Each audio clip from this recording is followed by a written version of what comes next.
Jai Hind. In this lecture, we will design a synchronous sequential circuit by using given statements. We have given this question. Design a circuit with input X and output Z. The output suppresses every alternate pulse on the input starting with the first. मुझे एक circuit design करना है जिसकी input है X और single output है Z, और ये जो सर्किट होगा ये अल्टरनेटिव पल्स को सुप्रेस करेगा, और जो सुप्रेसिंग का प्रोसेस होगा वो फर्स्ट पल्स से स्टार्ट होगा. For example this is a input waveform. तो पल्स का क्या मतलब, जहां पर मुझे लॉजिक 1 मिलता है, ये जो ड्यूरेशन है दिस इज पल्स, ये जो ड्यूरेशन है दिस इज पल्स, ये जो ड्यूरेशन है दिस इज पल्स, और टू लॉजिक 1 के बीच की जो ड्यूरेशन है दिस इज लॉजिक 0. या मैं इसको इस तरह से बोल सकता हूं, this is odd pulse, this is even pulse. इसी तरह से अगली pulse, this is first second and this is third pulse, that is old pulse and this is even pulse. अब आउटपुट जेड कैसे मिलेगी? सर्किट क्या करेगा, अल्टरनेटिव पल्स को सुप्रेस करेगा और स्टार्टिंग फर्स्ट पल्स से होगी. तो सिंपली पहले तो आउटपुट रहेगी 0, इनपुट है 0 तो आउटपुट तो रहेगी 0. दिस इज फर्स्ट पल्स, इस पल्स को सर्किट सुप्रेस करेगा तो आउटपुट मिलेगी 0. और सर्किट किसको सुप्रेस करेगा? अल्टरनेटिव पल्स को, और जो स्टार्टिंग प्रोसेस होगा फर्स्ट पल्स से स्टार्ट होगा. इसी तरह से इनपुट 0 है तो आउटपुट 0 मिलेगी. अब ये जो इवन पल्स है इसको सर्किट पास कर देगा तो आउटपुट हाई मिलेगी. सर्किट ने सुप्रेस करना है अल्टरनेटिव पल्स को, तो this is first alternative pulse, process यहां से स्टार्ट होगा तो ये पल्स पास हो जाएगी. फिर this is another alternative pulse, ये पल्स पास नहीं होगी.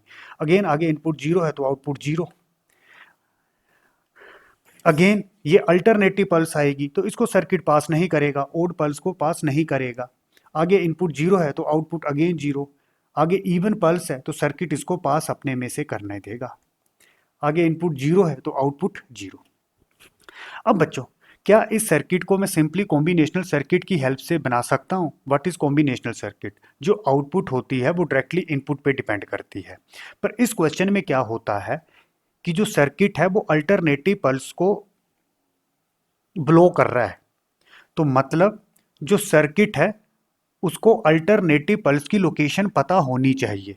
तो एक तरह से मैं क्या बोल सकता हूं, ये जो आउटपुट है ये तो इनपुट पे डिपेंड करेगी और साथ में प्रीवियस हिस्ट्री पे डिपेंड करेगी. प्रीवियस हिस्ट्री मतलब पल्स की location.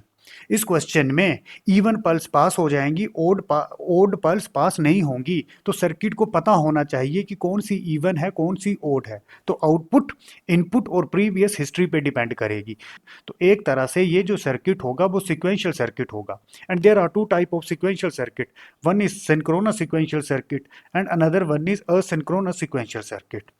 In this lecture we will design a circuit by using asynchronous sequential circuit. Asynchronous sequential circuit is a combination of combinational circuit and delay element. तो there is single input, इसको मैंने लिख दिया present input x, this is present output Z. अब ये जो combinational circuit की output है उसको बोला जाता है next state, that is capital Y. Next state को एक्साइटेशन वेरिएबल भी बोला जाता है. इसी तरह से ये जो कॉम्बिनेशनल सर्किट में पास होगा इसको स्मॉल वाई से रिप्रेजेंट करते हैं प्रेजेंट स्टेट. एक तरह से ये नेक्स्ट स्टेट कुछ डिले बाद as a new present state operate करेगी.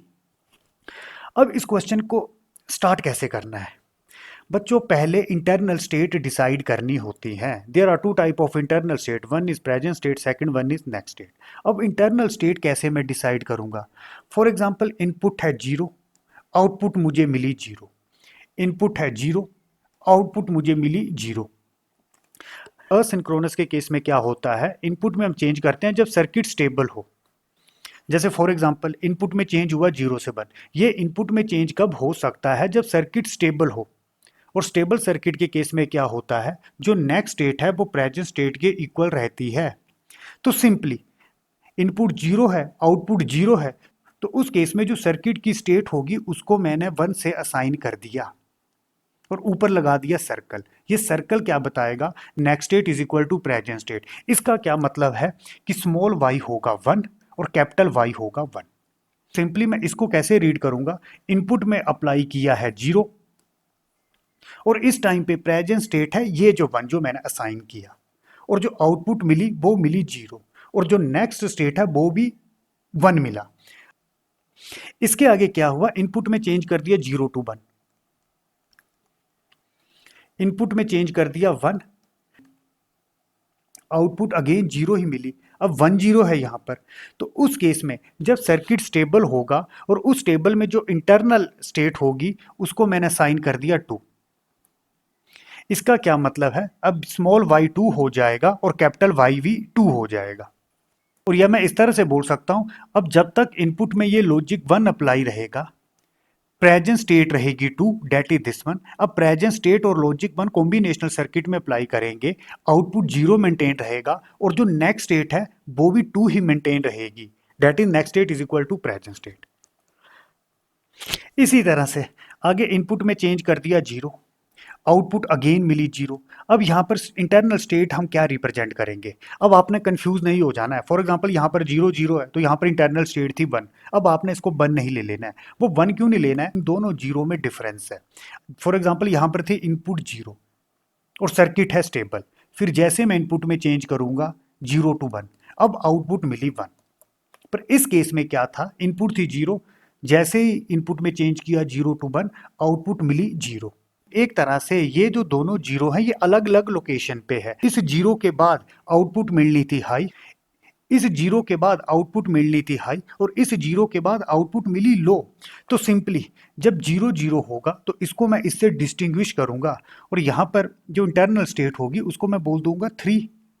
एक तरह से next state is equal to present state. मैं इस तरह से बोल सकता हूं, प्रेजेंट इनपुट है 0, प्रेजेंट स्टेट है 3, कॉम्बिनेशनल सर्किट में प्रेजेंट इनपुट 0 और प्रेजेंट स्टेट 3 अप्लाई किया, आउटपुट तो मिली 0 और नेक्स्ट स्टेट भी क्या रहेगी 3, मतलब सर्किट अब क्या है, स्टेबल।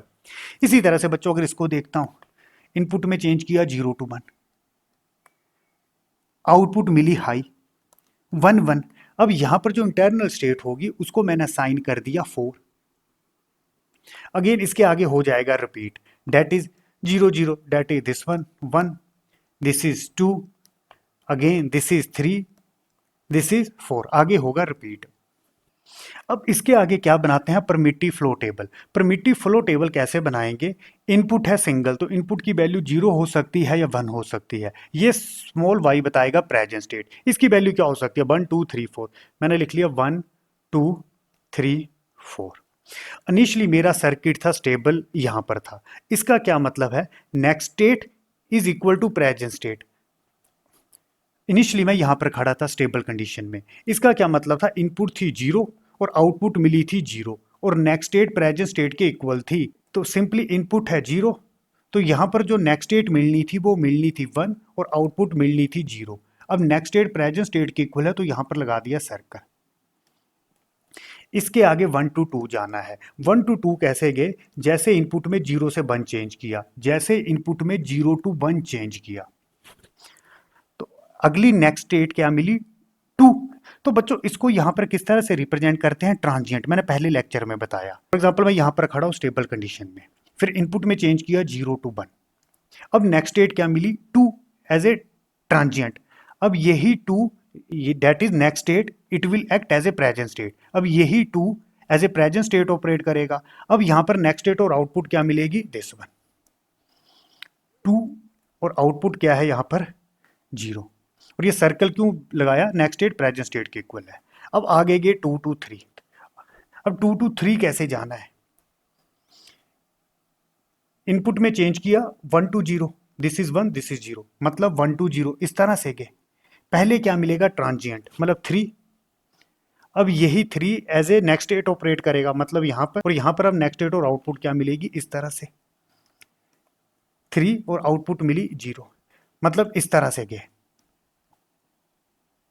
इसके आगे 3 to 4, 3 to 4 कैसे गए, इनपुट में 0 to 1 चेंज किया, तो यहां पर है circuit stable, next state is equal to present state. और जब सर्किट स्टेबल होता है तभी इनपुट में चेंज करते हैं। अब इनपुट में चेंज कैसे किया, 0 to 1, यही मेरे पास पॉसिबिलिटी है चेंज करने के लिए। तो यहां पर पहले मिलेगा ट्रांजिएंट 4, अब यही next state as a present state operate करेगी और इनपुट है 1। अब नेक्स्ट स्टेट और आउटपुट क्या मिलेगी 4 और आउटपुट मिलेगी 1। अब इसके आगे कैसे जाना है, 4 to 1, वो कैसे जाएंगे, मैं यहां पर खड़ा हूं, next state is equal to present state, circuit है स्टेबल और आउटपुट है 1। अब इनपुट में चेंज किया 1 to 0, नेक्स्ट स्टेट क्या मिली 1, तो पहले यहां पर क्या मिलेगा, ट्रांजिएंट 1, फिर आगे यहां पर चले जाना है, मतलब इस तरह से ये पहले ये 1 मिला एज ए ट्रांजिएंट, अब यही next state as a present state operate करेगी, इनपुट में 0 अप्लाई किया है, अब नेक्स्ट स्टेट और आउटपुट क्या मिला 1 and 0। तो बच्चों इसको रीड कैसे करना है, फॉर एग्जांपल मैं पहले यहां पर खड़ा था 1 0, इनपुट में चेंज किया 0 to 1, मैं कैसे गया, पहले मुझे मिला यहां पर ट्रांजिएंट, फिर मैं चला गया स्टेबल कंडीशन में यहां पर, फिर 1 to 0 चेंज किया, पहले मिला ट्रांजिएंट, फिर आगे जाके सर्किट स्टेबल हो गया, फिर उसके आगे अगेन 0 to 1 चेंज किया, पहले मिली ट्रांजिएंट स्टेट, उसके आगे स्टेबल स्टेट मिल गई दिस वन 4 और आउटपुट मिला 1, फिर उसके आगे कैसे गए, पहले मिला ट्रांजिएंट, फिर सर्किट चला गया स्टेबल कंडीशन में, that is this one. Now this is a primitive flow table. अब ये जो ट्रांजिएंट है, ये जो आउटपुट है ये है अनडिफाइंड, अगले स्टेप में क्या करते हैं, इस आउटपुट को डिफाइन करते हैं। अब आउटपुट को डिफाइन कैसे करना है, इसकी वैल्यू 0 हो सकती है 1 हो सकती है। अब ये 0 1 हमने कौन सी लेनी है, जो स्टेबल कंडीशन की है, ये 2 था ट्रांजिएंट और ये 2 था स्टेबल। स्टेबल क्यों था, next state is equal to present state, यहाँ पर आउटपुट 0 थी तो ये भी आउटपुट 0 ले लेनी है। इसी तरह से 3, ये ट्रांजिएंट था एक तरह से unstable, this is stable, output थी 0 तो इसकी आउटपुट भी हम क्या ले लेंगे 0। अगेन 1 ट्रांजिएंट, ये था स्टेबल, यहां से यहां गए थे, आउटपुट है 0 तो इसकी आउटपुट भी ले लेनी है 0। इसी तरह से 4 यहां से यहां गए थे, ये स्टेबल था, नेक्स्ट स्टेट प्रेजेंट स्टेट के इक्वल थी, दिस इज 1 तो ये क्या ले लेना है 1। तो ये y क्या होता है, प्रेजेंट स्टेट, ये प्रेजेंट इनपुट, और इसके अंदर जो एंट्री है, कोमे से पहले जो एंट्री उसको बोला जाता है नेक्स्ट स्टेट, मतलब कैपिटल Y से रिप्रेजेंट करते हैं, और जो कोमे के बाद में होता है वो होता है आउटपुट। अब मुझे सर्किट डिजाइन करना है, तो मैं क्या करूंगा, ये जो स्टेट्स हैं 1 2 3 4 इसको बाइनरी वैल्यू असाइन करूंगा। अब बच्चों जब हमने सिंक्रोनस सीक्वेंशियल सर्किट स्टडी किए थे, तो उस केस में 1 2 3 4 उनको हम अपने तरीके से बाइनरी वैल्यू असाइन कर देते थे। जैसे 4 स्टेट हैं तो नो डॉट 2 बिट बाइनरी से हम इन स्टेट को डिस्टिंग्विश करेंगे। अगर इस सर्किट को हमने सिंक्रोनस सीक्वेंशियल सर्किट के थ्रू डिजाइन करते, ये जो 2 बिट डेटा है इसको हम अपने चॉइस से ले सकते थे। ऐसा रीजन क्यों होता था, सिंक्रोनस सीक्वेंशियल सर्किट के केस में क्लॉक यूज होती है। अब बच्चों असिंक्रोनस के केस में क्लॉक यूज नहीं होती, तो सिंपली जब हम स्टेट को डिफरेंशिएट करेंगे तो कुछ रूल हमें फॉलो करने पड़ते हैं। वो रूल कैसे फॉलो करने पड़ते हैं, जैसे हम यहाँ पर गए, जैसे मैं 1 to 2 कैसे गया, इस तरह से गया, पहले कैसे गया 1 to 2, फिर आगे 2 to 3 गए, फिर 3 to 4 गए, और लास्ट में 4 से 1 गए। तो एक तरह से 1 से 2 गए, 2 से 3 गए, 3 से 4 गए। अब इन स्टेट्स को मैं बाइनरी वैल्यू साइन करूंगा। अब मैं बाइनरी वैल्यू इस तरह से साइन करूंगा कि 2 स्टेट्स में आपस में 1 बिट का चेंज हो। और वो कैसे हो सकता है, अगर 1 को मैं 0 0 साइन कर देता हूं, 2 को 0 1, 3 को 1 1 और 4 को 1 0। अब देखो 1 और 2 में 1 बिट का चेंज है 0 to 1, 2 और 3 में भी 1 बिट का चेंज है 0 to 1 1 1 सेम, 3 और 4 में भी 1 बिट का चेंज है 1 to 1 सेम, 1 to 0 1 बिट का चेंज। इसी तरह से 4 to 1 गए थे, 4 to 1 में भी 1 बिट का चेंज है, 0 to 0 सेम, 0 to 1 1 बिट का चेंज।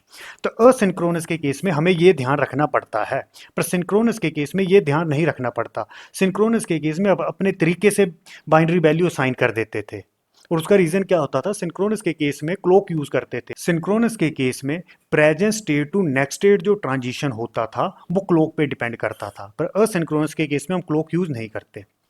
इसके आगे मैंने बाइनरी वैल्यू साइन कर दी, 1 को साइन किया था 0 0, 2 को किया था 0 1, 3 को किया था 1 1, 4 को किया था 1 0। दिस इज 0 1, 1 को साइन किया था 0 0 तो 0 0 लिख दिया, दिस इज आउटपुट। 2 को साइन किया था 0 1 तो 0 1 कोमा के आगे लिख दिया आउटपुट। इसी तरह से 3 को साइन किया था 1 1 तो यहाँ लिख दिया 1 1 आउटपुट 0। 2 को किया था 0 1, अगेन 3 को किया था 1 1, 4 को किया था 1 0, 1 को किया था 0 0 साइन और 4 को किया था 1 0। इसके आगे मैंने लिख दिया टेबल। अब यहाँ पर प्रेजेंट स्टेट क्या है, y, that is this is small y1, this is small y2। मैंने लिख दिया small y1 and y2 and this is present input.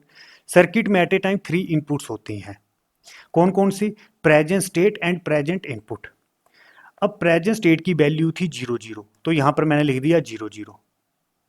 अब प्रेजेंट इनपुट की वैल्यू 0 हो सकती है या 1, तो यहाँ पर लिख दिया 0 या फिर 1। इसी तरह से जब प्रेजेंट स्टेट की वैल्यू थी 0 1, तो दो ही केस हैं, प्रेजेंट इनपुट की वैल्यू 0 या फिर 1 हो सकती है। इसी तरह से प्रेजेंट स्टेट थी 1 1, प्रेजेंट इनपुट की वैल्यू 0 या 1 हो सकती है। इसी तरह से प्रेजेंट स्टेट की वैल्यू है 1 0, प्रेजेंट इनपुट की वैल्यू 0 या फिर 1 हो सकती है। अब मैं यहां पर खड़ा हूं, प्रेजेंट स्टेट है 0 0, प्रेजेंट में इनपुट अप्लाई किया 0। अब ये जो 0 0 है ये है नेक्स्ट स्टेट, तो लिख दिया capital y1 and y2। Next state मिली 0 0, तो लिख दिया 0 0 और आउटपुट मिली 0। इसी तरह से अगर इनपुट में 1 अप्लाई करते तो नेक्स्ट स्टेट मिली 0 1, आउटपुट मिली 0, तो आप देख सकते हो। इसी तरह से मैं यहां पर खड़ा हूं 0 1, अगर इनपुट में अप्लाई करते 0 तो नेक्स्ट स्टेट मिली 1 1 और आउटपुट मिली 0। इसी तरह से अगर 1 अप्लाई करते तो नेक्स्ट स्टेट मिली 0 1 और आउटपुट मिली 0। इसी तरह से यहां पर खड़े हैं प्रेजेंट स्टेट, इनपुट में अप्लाई किया 0 तो नेक्स्ट स्टेट और आउटपुट क्या मिली 1 1 0, तो आप देख सकते हो 1 1 0। इसी तरह से अगर इनपुट में 1 अप्लाई करते तो नेक्स्ट स्टेट मिली 1 0 और आउटपुट मिली 1। और लास्ट केस में मैं यहां पर खड़ा हूं, इनपुट में अप्लाई करते 0 तो नेक्स्ट स्टेट और आउटपुट मिली 0 0, तो this is next state 0 0 and this is output. इसी तरह से अगर इनपुट में 1 अप्लाई करते तो नेक्स्ट स्टेट मिली 1 0 और आउटपुट मिली 1। अब मुझे कैपिटल Y1, कैपिटल Y2 और Z के लिए लॉजिकल एक्सप्रेशन लिखना है। पहले मैं कैपिटल Y1 के लिए लॉजिकल एक्सप्रेशन लिखूंगा। सर्किट में 3 इनपुट्स हैं, present state and present input, तो 3 वेरिएबल के मैप बनेगा। अब आपको एक ध्यान रखना है, ये जो मैंने वैल्यू लिखी है इन इनपुट्स की डेसिमल वैल्यू लिखी है। मैंने लिखा 0 1 2 3, यहाँ 6 क्यों लिखा, 1 1 0 इसकी डेसिमल वैल्यू 6 होती है, 1 1 1 इसकी डेसिमल वैल्यू 7 होती है, 1 0 0 इसकी 4, 1 0 1 इसकी 5। अब y1 के लिए लॉजिकल एक्सप्रेशन लिखेंगे, दिस इज 3 वेरिएबल के मैप, x की वैल्यू 0 हो सकती है 1 और this is present state small y1 और y2, इसकी वैल्यू 0 0 0 1 1 1 या 1 0 हो सकती है। ऑलरेडी मैं वैल्यू भर चुका हूँ। कैपिटल y1 की वैल्यू 1 कहाँ मिली, यहाँ पर, दैट इज 4 2 6 7 5, 2 6 7 5 पे आउटपुट क्या मिली 1। तो इसके आगे हम क्या करेंगे, मिनिमाइजेशन। ये 2 1 आपस में पेयर बनाएंगे, ये 2 1 आपस में पेयर बनाएंगे। पहले इस पेयर के लिए एक्सप्रेशन लिखेंगे, इस पेयर के लिए 1 को लिखेंगे x जो कांस्टेंट है और इन दोनों में कांस्टेंट है 1, दिस इज y2, प्लस इस पेयर के लिए लिखते हैं 0 to 1, एक बिट का चेंज नहीं लिखेंगे और 1 0 को लिखेंगे y1 into y2 बार। इसी तरह से कैपिटल y2 नेक्स्ट स्टेट के लिए लॉजिकल एक्सप्रेशन लिखेंगे, आउटपुट 1 यहां पर मिली, आउटपुट 1 मिली 1 2 3 और 6 के लिए, 1 2 3 और 6 के लिए आउटपुट 1 मिली। लॉजिकल एक्सप्रेशन लिखते हैं, ये 2 1 पेयर बनाएंगे, ये 2 1 पेयर बनाएंगे। पहले इस पेयर के लिए लॉजिकल एक्सप्रेशन लिखते हैं, इस पेयर के लिए 0 कांस्टेंट है, 0 के लिए लिखेंगे x बार और यहां पर कांस्टेंट है 1, दैट इज y2, प्लस इस पेयर के लिए लिखेंगे 0 to 1, एक बिट का चेंज नहीं लिखेंगे और 1 0 को लिखेंगे y1 into y2 बार। अब z के लिए लॉजिकल एक्सप्रेशन लिखेंगे, आउटपुट 1 यहां पर मिली और यहां पर मिली, इस 1 के लिए लॉजिकल एक्सप्रेशन लिखेंगे, तो इस 1 1 1 को क्या लिख सकते हैं, y1 y2 into x। Boolean algebra में 1 1 1 को क्या लिखेंगे, y1 y2 into x, plus इस 1 के लिए this is y1, this is y2 bar and this is x।